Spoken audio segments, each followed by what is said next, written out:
नमस्कार, स्वागत है आपका IBC 24 में और मैं हूं आपके साथ शालिनी हाडिया। आप देख रहे हैं सेहत से जुड़ा हमारा खास कार्यक्रम हेल्थ गुरु। हमारे शरीर का सबसे अभिन्न अंग होता है हमारा दिल, और ये स्वस्थ रहता है तो आपकी दिनचर्या बड़ी आसानी से गुजर जाती है। लेकिन कई बार हम इसका ख्याल रखना भूल जाते हैं और इसी का आलम है कि आज हर वर्ग में बड़ी तेज़ी के साथ हृदय रोग की बीमारियाँ बढ़ी हैं। आधुनिक लाइफस्टाइल हो या अनियमित फूड हैबिट कहीं ना कहीं एक बड़ा कारण बनते जा रही है बढ़ती हार्ट डिसीज़ का। वर्तमान में कोरोना महामारी भी चल रही है, ऐसे में और कितना ज़्यादा ज़रूरी हो जाता है आपके हृदय का ख्याल रखना। इसके बारे में आज चर्चा करेंगे हमारे शो हेल्थ गुरु में। तो चलिए आगाज़ करते हैं हेल्थ गुरु का।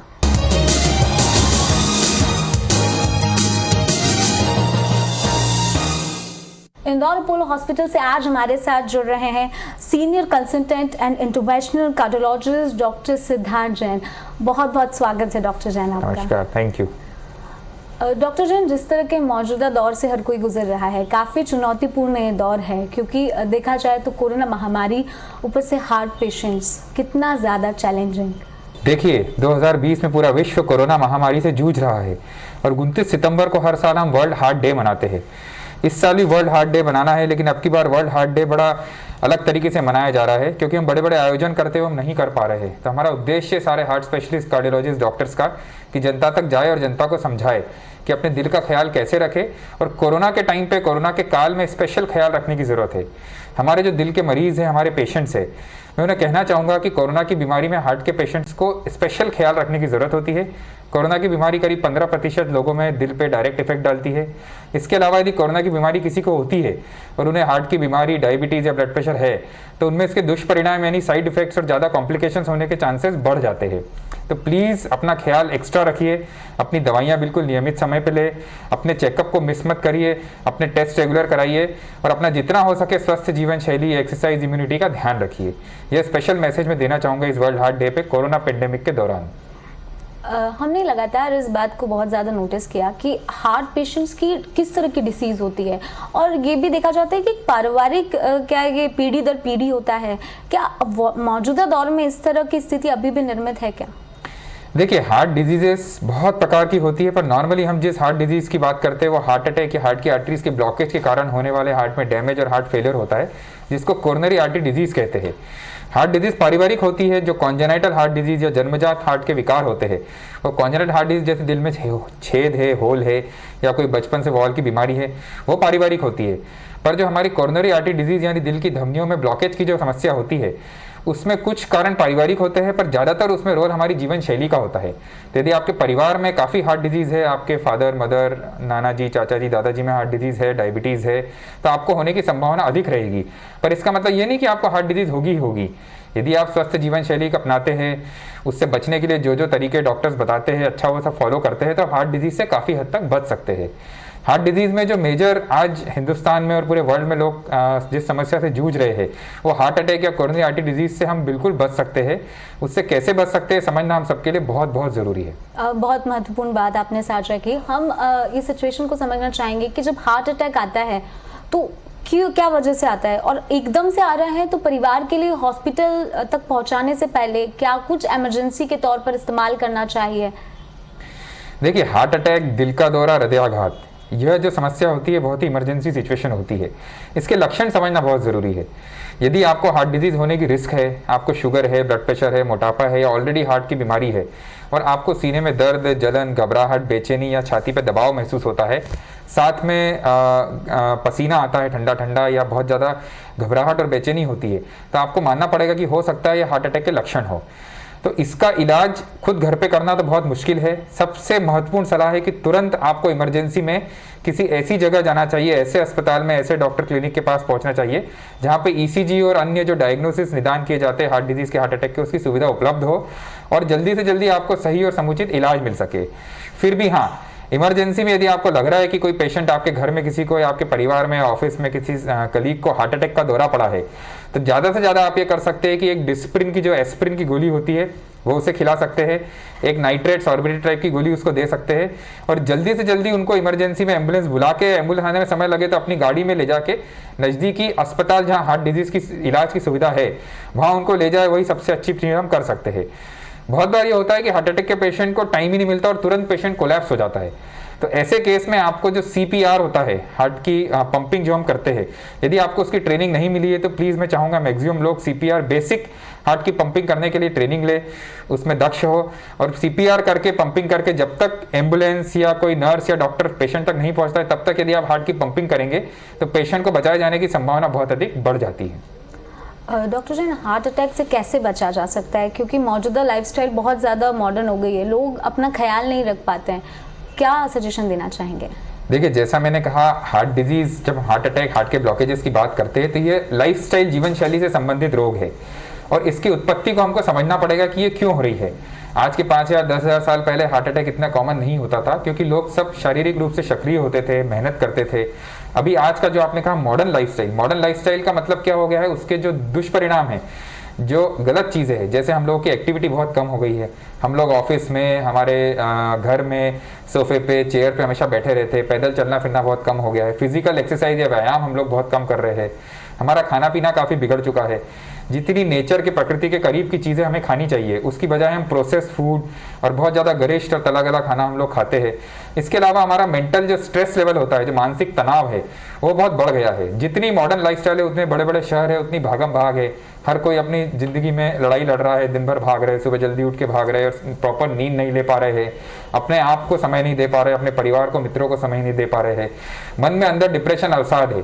यह सारी चीज़ें हार्ट डिजीज़ को बढ़ाती है। तो क्या हर हार्ट डिसीज का दवाई से उपचार संभव है, या अल्टीमेटली ऑपरेशन कराना ही एकमात्र उपाय होता है?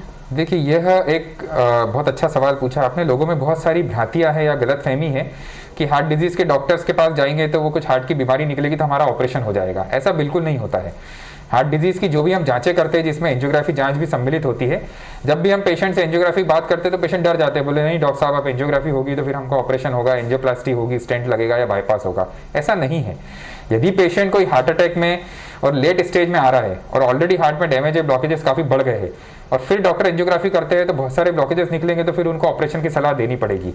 पर यदि ब्लॉकेजेस ज़्यादा नहीं है और दवाइयों से उसका इलाज किया जा सकता है तो आपके डॉक्टर बिल्कुल आपको कुछ दवाइयाँ देंगे, और 100 में से मैं कहूँगा ऑलमोस्ट 70-80% लोग दवाइयों से काफ़ी हद तक अपनी बीमारी पे काबू पा सकते हैं, बशर्ते वह सही समय पर आए, सही समय पर इलाज ले और सही समय पर जांच कराए। यदि आप जांच से और इलाज से ही डरते रहेंगे और जब आपकी तकलीफ बिल्कुल एक्सट्रीम एंड स्टेज पे आएगी और फिर आप इलाज के लिए आएंगे तो फिर ऑब्वियसली बीमारी ज़्यादा निकलेगी और आपको ऑपरेशन की ज़रूरत पड़ेगी। तो प्लीज़ अपने लक्षणों को नज़रअंदाज मत करिए, अपना रेगुलर टेस्ट कराइए। डॉक्टर यदि आपको कोई इलाज देते हैं, कोई जांच की सलाह देते हैं तो वो जांच कराइए। जरूरी नहीं है कि एंजियोग्राफी हो तो आपका बाईपास ऑपरेशन हो या एंजियोप्लास्टी हो सकता है दवाइयों से काफ़ी अच्छे से आपका इलाज संभव हो। इंस्टेंट ऑपरेशन हो या एंजियोप्लास्टी हो, इनमें कितनी ज़्यादा जटिलताएं होती है, और क्या लोगों में अभी भी इसको लेकर फियर देखने को मिलता है? जी, ये बहुत अच्छा मंच है मेरे लिए कहने के लिए। हम लोग रेगुलरली एंजियोग्राफी, एंजियोप्लास्टी महीने में 100 से ज़्यादा मरीजों की करते हैं, और ये बहुत ही सिंपल प्रक्रिया हो गई है। एंजियोग्राफी, एंजियोप्लास्टी करना आजकल नॉन इन्वेजिव प्रक्रिया है, जिसमें पेशेंट को हम भर्ती भी नहीं करते हैं। पेशेंट हॉस्पिटल में आता है, हाथ में छोटी सी सुई लगा के एंजियोग्राफी की जाँच करी जाती है और 2 घंटे बाद पेशेंट को हम घर भेज देते हैं। तो जटिलता तो बिल्कुल भी नहीं है। हाँ, कुछ पेशेंट्स की एंजियोग्राफी जब हार्ट अटैक के दौरान या हार्ट अटैक के बाद की जाती है, तो चूंकि पेशेंट को हार्ट अटैक आया हुआ होता है, उसकी स्थिति ऑलरेडी गंभीर होती है, तो बहुत बार पेशेंट्स को कॉम्प्लिकेशन होते हैं हार्ट अटैक के कारण, पर लोग उसको जोड़ लेते हैं कि एंजियोग्राफी के साथ कॉम्प्लिकेशन हुए। स्वस्थ व्यक्ति में यदि आप एंजियोग्राफी करते हैं बीमारी का पता करने के लिए, तो बिल्कुल भी जटिलता या जोखिम या रिस्क नहीं होती है, ना के बराबर रिस्क होती है। डॉक्टर जैन, हमने लगातार देखा, पहले एक समय था कि हार्ट डिसीज एक पर्टिकुलर फिक्स था कि बुजुर्गों में या 40+ की एज ग्रुप में ज़्यादा देखने को मिल रहा है, लेकिन वर्तमान परिस्थिति उससे उलट नजर आती है। युवाओं में सबसे ज़्यादा इस समय देखा जा रहा है हार्ट डिसीज। जी हाँ, हिंदुस्तान में अभी कहते हैं इंडिया वर्ल्ड की हार्ट डिजीज की कैपिटल बन चुका है। पूरे विश्व में सबसे ज़्यादा हार्ट अटैक के, हार्ट के ब्लॉकेजेस के केस अब हिंदुस्तान में हैं, और हिंदुस्तान के पेशेंट्स में देखा गया है कि कम एज में हार्ट अटैक, हार्ट ब्लॉकेज ज़्यादा हो रहे हैं और ज़्यादा गंभीर रिजल्ट मिल रहे हैं। एंजियोग्राफीज में और रिपोर्ट में ज़्यादा ब्लॉकेज, ज़्यादा गंभीर रिजल्ट मिल रहे हैं, हार्ट में डैमेज ज़्यादा मिल रहा है। इसका कारण क्या है? इसका कारण समझना हमें बहुत ज़रूरी है। हम यदि देश के युवा वर्ग यदि बीमार हो जाएगा तो हमारा देश आगे कैसे बढ़ेगा। आपको समझना पड़ेगा कि कम एज में यदि आपको हार्ट ब्लॉकेजेस हो रहे हैं, हार्ट अटैक हो रहे हैं, हम अपने जवान युवा पीढ़ी को खो रहे हैं सीरियस प्रॉब्लम से, तो उसके पीछे कहीं ना कहीं कुछ ना कुछ तो हम सबकी लाइफस्टाइल में गलत है। क्या हम प्रॉपर हमारे खाने पीने का ध्यान नहीं रख रहे हैं? क्या हम पौष्टिक और जो ज़रूरी भोजन है वो सही तरीके से नहीं ले रहे हैं?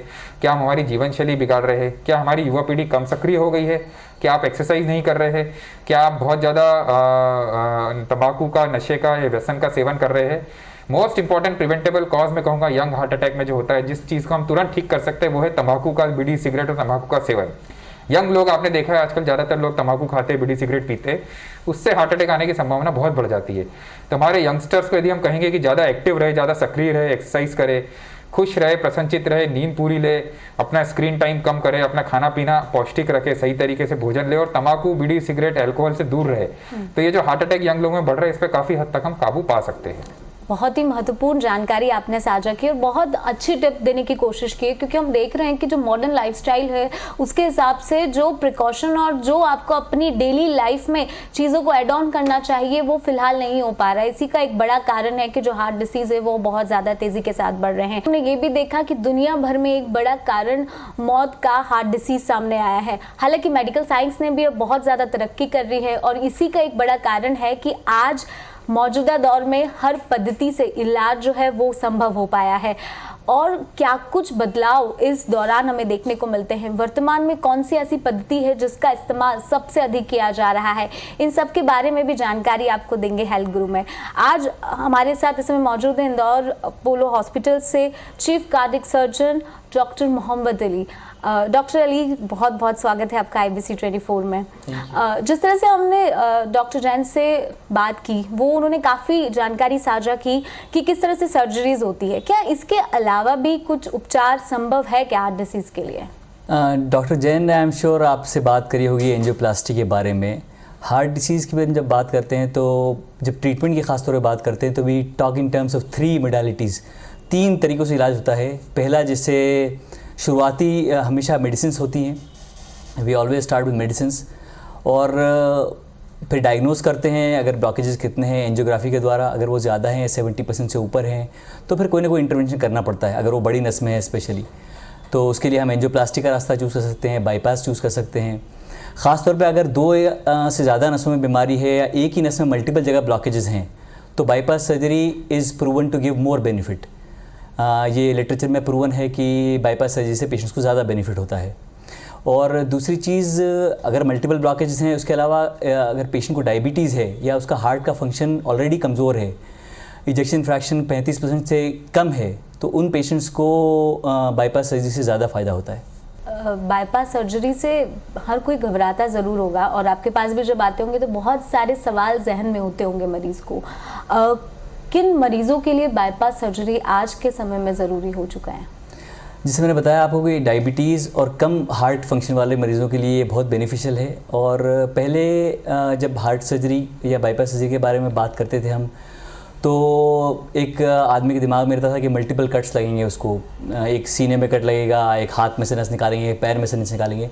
तो ये सर्जरी वैसे अभी भी काफ़ी सारी सर्जरीज इस तरीके से होती हैं, बट अपोलो में we started 2 new kinds of bypass surgeries. हम 2 तरीके से नए तरीके से सर्जरीज करते हैं। एक जिसे हम बोलते हैं सिंगल इंसिजन बाईपास सर्जरी।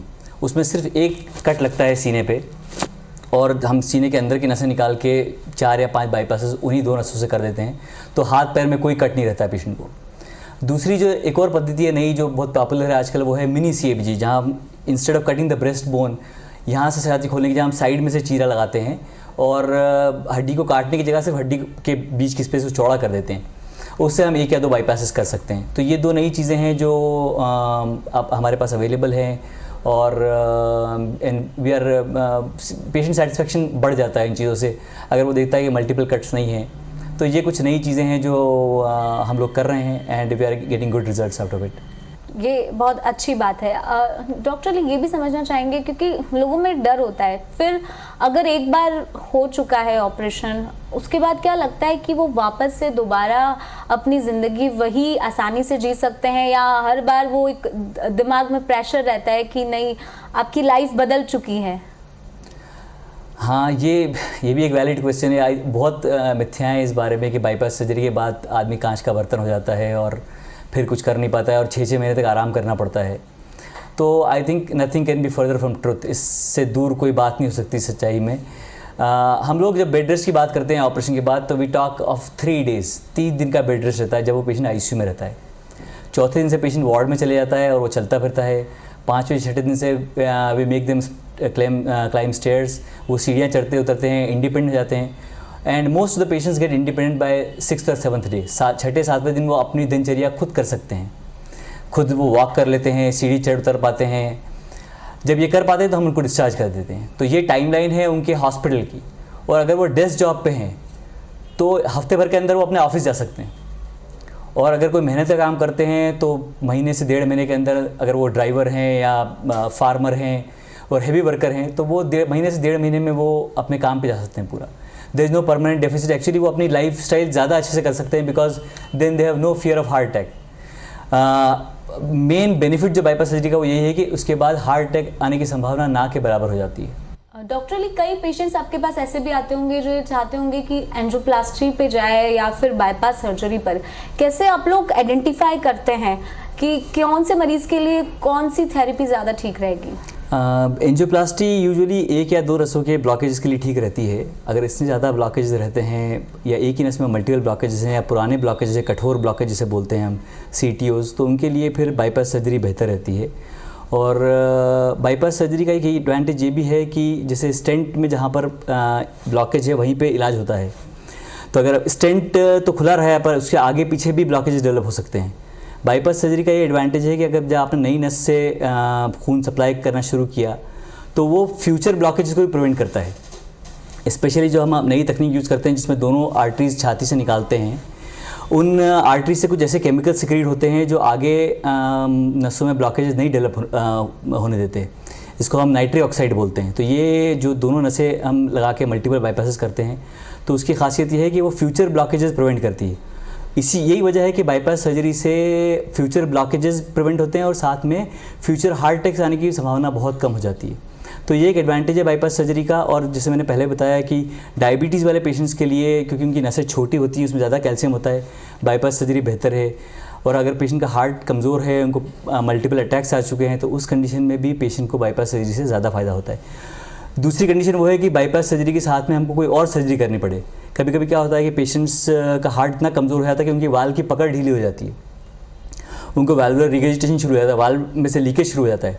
उस कंडीशन में भी हम बाईपास सर्जरी के साथ में वाल्व का भी ऑपरेशन कर सकते हैं और पेशेंट को पूरी तरह स्वस्थ कर सकते हैं। तो ये कुछ कंडीशंस है जहाँ पर बाईपास सर्जरी का एडवांटेज है एंजियोप्लास्टी के ऊपर।